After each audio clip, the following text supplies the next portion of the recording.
ఉంటుంది? అన్ని పార్టీలాగానే మీరు కూడా ఉచితాల ప్రకటన చేస్తారా, లేకపోతే ఏమన్నా వేరే పందాలు పోతారా? పార్టీ మేనిఫెస్టో తయారవుతుంది. అందుకనే నేను ఉపోద్ఘాతంలో చెప్పాను, అభివృద్ధి అవసరాలు ఈ రెండిటిని కూడా ఇది జోడు ఎద్దుల బండి ఇది. కాబట్టి దీన్ని ఏ విధంగా తీసుకువెళ్ళాలి అన్నది త్వరలో మా మేనిఫెస్టో రిలీజ్ కాబోతోంది. ప్రతి ఇంటికి ఉద్యోగం ఇచ్చే పథకం మేము తీసుకొస్తాం. ప్రతి వ్యక్తికి కూడా ఉద్యోగం ఇచ్చే పథకాన్ని మేము తీసుకొస్తాం. సార్, ప్రత్యేక హోదా పట్ల అవగాహన పెట్టుకోవాలి. చాలామంది రాజకీయ నాయకులు వాళ్లను తప్పుదోవ పట్టిస్తున్నారు. ఇంతకుముందు నేను చెప్పాను, ఆ విధంగా కాకుండా, ఎందుకంటే ఎన్కే సింగ్ గారు 15th ఫైనాన్స్ కమిషన్ వారు స్పష్టంగా చెప్పారు, కేంద్ర ప్రభుత్వం అనుకుంటే స్పెషల్ కేటగిరీ స్టేటస్ ప్రత్యేక హోదా ఇవ్వచ్చని ఆయన పుస్తకంలో కూడా రాశారు. అది ఎందుకు ఇవ్వరు అన్నది బలంగా అడగడానికి అక్కడ గొంతులు కావాలి మనకు. ఆ గొంతులు గనక మీరు మాకు ఇవ్వగలిగితే ఒక ప్రణాళిక ద్వారా ప్రత్యేక హోదాని రాష్ట్రానికి ఖచ్చితంగా తీసుకొస్తుంది జై భారత్ నేషనల్ పార్టీ అని నేను మీ అందరికీ కూడా చెప్తున్నా. ప్రణాళిక ఉంది మా దగ్గర, ప్రణాళికబద్ధంగా వెళతాం ఖచ్చితంగా. సార్, ఎన్నికల్లో ఖచ్చితంగా భాగస్వామ్యం తీసుకుంటాం. ఇప్పుడు ఈ పార్టీ మా కాళ్ళ మీదే మేము ఎదుగుతాం. ఇది కాళ్ళ మీద ఎదిగే పార్టీ. పొత్తులు అవసరం లేదు, ఈ కాళ్ళ మీద ఎగుతుందా ఖచ్చితంగా మేము ముందుకు వెళతాం, ఖచ్చితంగా ముందుకు వెళతాం. Sir, Vijayapuram ABP. సార్, అవునన్నా కాదన్నా పాలిటిక్స్ అనేది బాగా డబ్బుతో ముడిపడిపోయి ఉన్నది. ఇలాంటి టైంలో అంటే చాలామంది వచ్చి కూడా సక్సెస్ కాలేకపోతున్నారు. ఒక మాట ఓపెన్గా చెప్పుకుందాం, జనమే డిమాండ్ చేస్తున్న పరిస్థితి, వాళ్ళే వచ్చి మాకు ఎంత కావాలని అడిగి, అలాంటి పరిస్థితి మనం చూసాం చాలా చోట్ల. ఇలాంటి పరిస్థితుల్లో మీరు అనుకున్న ఈ వాల్యూస్తో ఏ మేరకు రాజకీయం చేయగలనని అనుకుంటున్నారు మీరు? నాకు ప్రధానమైన కాన్ఫిడెన్స్ వాల్యూ ఉన్న మీడియా నాతో ఉంది. వాల్యూస్ ఉన్న మీడియా నాతో ఉన్నప్పుడు నేను ఖచ్చితంగా ముందుకు వెళతాను. ఎందుకంటే ప్రజలకు నిజాలు అందించడానికి మీరందరూ కూడా 24 గంటలు సిద్ధంగా ఉంటారు. ఎక్కడ ఈ విధమైన వాల్యూ లేని రాజకీయాలు చేస్తారో వాళ్ళను బయటికి తేవడానికి మీరు అహర్రాత్రులు 24 గంటలు మీరు పనిలో ఉంటారు. మీలాంటి మీడియా మాతో ఉన్నందున డబ్బు అవసరం లేదు. రాజకీయాలు చేయాలంటే డబ్బులు కావాలి, రాజనీతిని మనం చేయాలంటే డబ్బు అవసరం లేదని నేను అనుకుంటాను. ఆ విధంగా నిలబడుతుంది జై భారత్ నేషనల్ పార్టీ.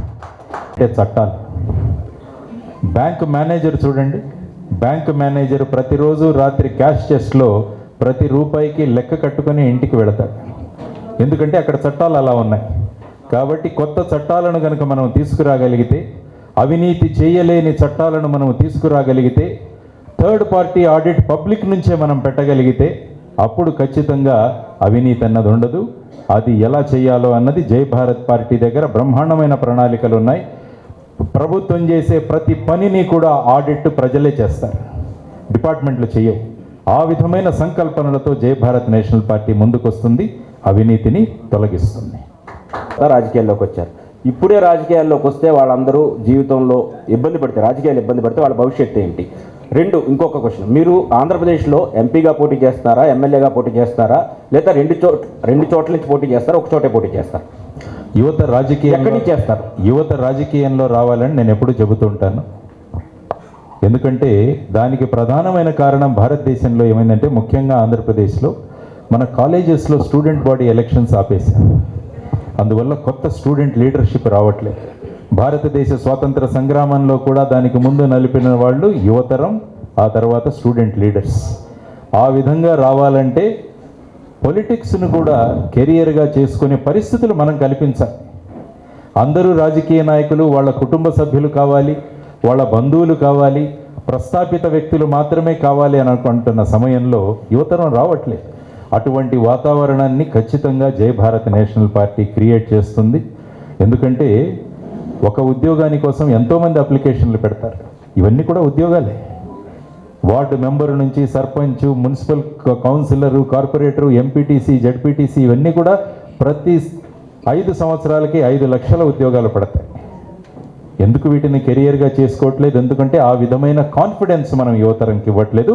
జై భారత్ నేషనల్ పార్టీ ఆ విశ్వాసాన్ని కలుగజేస్తుంది. ఇంతకుముందు నేను ఒక వ్యక్తిగా మాట్లాడాను, ఈరోజు జై భారత్ నేషనల్ పార్టీ అధ్యక్షుడిగా మాట్లాడుతున్నాడు. పార్టీ, మా కార్యవర్గం ఏ విధంగా ఎవరు ఎక్కడ నిలబడతారన్నది నిర్ణయిస్తారు. ఆ నిర్ణయాలకు నేను కూడా కట్టుబడి ఉంటాను. ఎందుకంటే మా పార్టీలో అంతర్గత ప్రజాస్వామ్యం ఉంటుంది. ప్రజాస్వామ్య పద్ధతిలో ఇక్కడ నిర్ణయాలు తీసుకుంటాను. ఆ నిర్ణయాలు మీకు ఖచ్చితంగా ప్రకటిస్తాను. నేను వెళతా, ఎందుకంటే మొత్తం రాష్ట్రం అంతా తిరిగాను నేను, ప్రజలకు సుపరిచయం. ఆ విధంగా మీరు అన్నారు 100 రోజులే ఉంది కదా అన్నది, కొత్త మార్గాలు వెతకాలి. ఇందులో ఇదొక మార్గం.